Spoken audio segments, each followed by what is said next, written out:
illegal and constitutional, in part because it was imposed with little regard to, and this is a quote from the lawsuit, quote, important aspects surrounding the mandate, including but not limited to economic impacts, cost to states, cost to citizens, labor force and supply chain disruptions, the current risks of COVID-19, and basic distinctions among workers such as those with natural immunity to COVID-19 and those who work remotely or with limited in-person contacts, among other aspects. And so the judge in the case, he agreed. He was actually a judge who was appointed by George W. Bush, and he wrote a 29-page order essentially saying that he agrees with the position of the states, saying that this vaccine mandate for federal contractors, it was a federal overreach. Here's what that district judge wrote in his 29-page order, quote, "This is not a case about whether vaccines are effective. They are.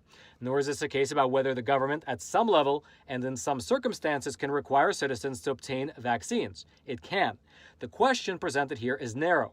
Can the president use congressionally delegated authority to manage the federal procurement of goods and services to impose vaccines on the employees of federal contractors and subcontractors? In all likelihood, the answer to that question is no."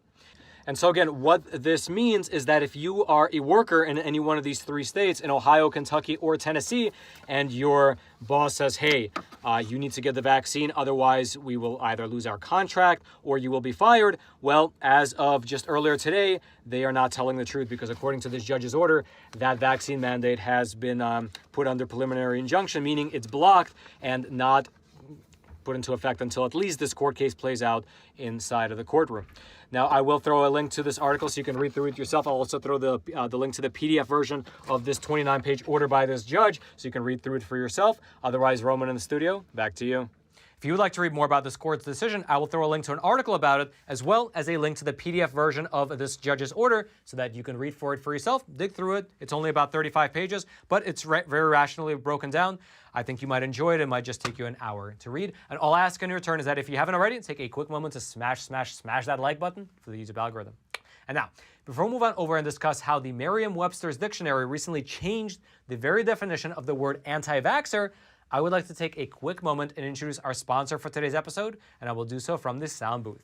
That's right, Roman. The sponsor of today's episode is an awesome company called AMAC. That's A-M-A-C, and it stands for the Association of Mature American Citizens. Now, what I learned earlier today, though, is that you don't actually need to be a mature American citizen yourself in order to join AMAC, because even though they're an organization that's geared towards people who are 50 years of age and above, you can actually join at any age as long as you're a American-loving patriot. And so what they say is that as our fundamental freedoms here in this country are being threatened by politicians who don't even necessarily know how to balance their own checking accounts, and as there is a concerted effort to censor conservatives by this woke ideology, one thing that you can do to fight back is to join the 2 million people who are already members of AMAC. And by joining, you'll have access to three main benefits.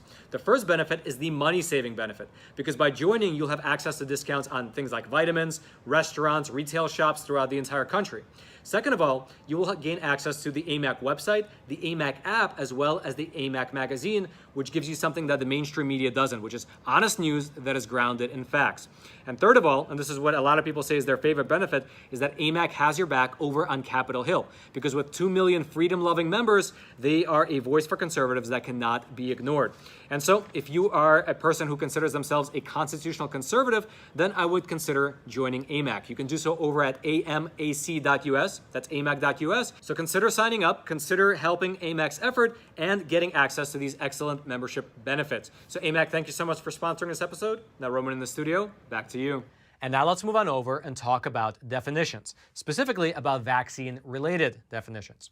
Now, in a previous episode, we already discussed how the CDC very quietly changed the definition of the word vaccine.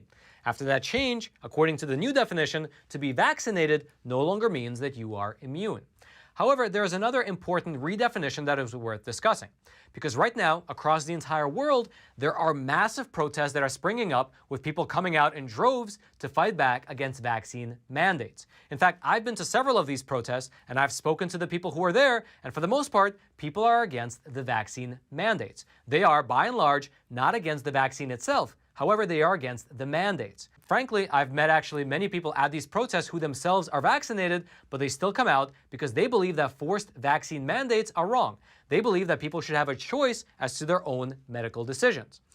And yet, what I found interesting is that time and time again, the corporate media outlets in this country, when they choose to mention about these protests at all, generally they ignore them, but when they do cover the protests, they generally refer to them as being anti-vaxxer protests. And I always thought that was a little bit odd, because according to my understanding at least, these were specifically anti-vaccine mandate protests. However, this is where the change in definition comes in. Because, although I almost couldn't believe it when I first read it, when you go on over to Merriam-Webster's dictionary and you look up the word anti-vaxxer, well, this is what it says. Anti-vaxxer, noun, a person who opposes the use of vaccines or regulations mandating vaccination. Let me just repeat that in case you missed it. According to the Merriam-Webster dictionary, which is, of course, one of the most popular dictionaries across the entire world, being an anti-vaxxer means that you are either against the vaccines and or against vaccine mandates, which is kind of amazing if you think about it, since that would mean that technically you can get the shot yourself, but you could still be considered an anti-vaxxer. Now, this definition is actually relatively new. In fact, Merriam-Webster, they updated the definition of the word anti-vaxxer on September 29th, so exactly 2 months ago. The definition we just read has been there for only 2 months.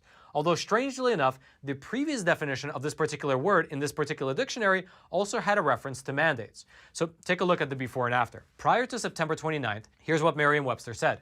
Anti-vaxxer, noun, a person who opposes vaccination or laws that mandate vaccination. And then after September 29th, here's what it was changed to. Anti-vaxxer, noun, a person who opposes the use of vaccines or regulations mandating vaccination. And so notice two very interesting things. First of all, the definition of the term, whether it's the old definition or the new definition, in my opinion at least, it was always at odds with the common understanding of the term. Because when people hear the word anti-vaxxer, almost universally, they do not think of someone who opposes mandates, but rather someone who opposes vaccination. And then secondly, 2 months ago, they changed it to be more broad, with the tacit acknowledgement that all these vaccine mandates that are being spread out across the entire country, they are not necessarily laws, but rather they are simply regulations. And if you oppose the regulations, then you, by definition, are an anti-vaxxer. Which frankly just goes to show you that whoever controls the language can literally win any argument. Now, obviously, many people were not amused with this change in definition. Here's in fact what Governor Ron DeSantis' press secretary wrote about it. Redefine words all you want, Merriam-Webster, but words still have meaning. By this definition, you aren't pro-vaccine unless you believe that the government should force everyone to get a medical procedure.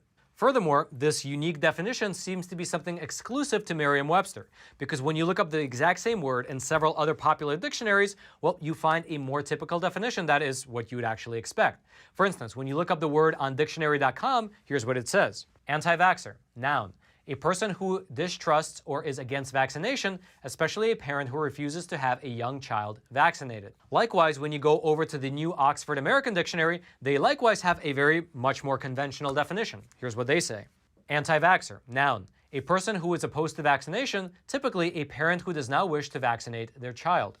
And so, as you can see from these two examples, Merriam-Webster's decision to include vaccine regulations in their definition stands in stark contrast to the generally agreed upon definition of what you can find in many other dictionaries regarding the term anti-vaxxer.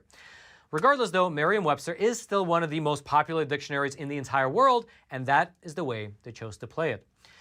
If you'd like to read more about these changes in word meaning, I will throw a link into the description box below this video so you can look into it for yourself. And all I'll ask in return is that if you haven't already, take a quick moment to smash that like button for the YouTube algorithm. And now, since you've completed this episode of Facts Matter, I would highly recommend that you go on over to Epic TV and check out an awesome episode of American Thought Leaders where Jan sat down with both Vivek Ramaswamy as well as Dave Rubin, and they discussed how to tackle the woke industrial complex as well as how America can build an ideologically diverse tech ecosystem. Here's a trailer for that episode. While we defended the castle of capitalism from the front door, that castle was invaded through the back door by forces ranging from the woke progressive movement to the Chinese Communist Party. I don't need to destroy Google. I don't need to destroy YouTube or Twitter. But what I would like to do is build a parallel ecosystem. At the National Conservatism Conference, I sat down with talk show host Dave Rubin, founder of the Locals platform, and Vivek Ramaswamy, founder of Roivant Sciences and author of Woke Inc., Inside Corporate America's Social Justice Scam. We discuss their fight against big tech censorship and the spread of woke ideology. Humans have been through worse. My grandparents fought the Nazis. They won. We'll get through this thing. When I look across America and see people who hungered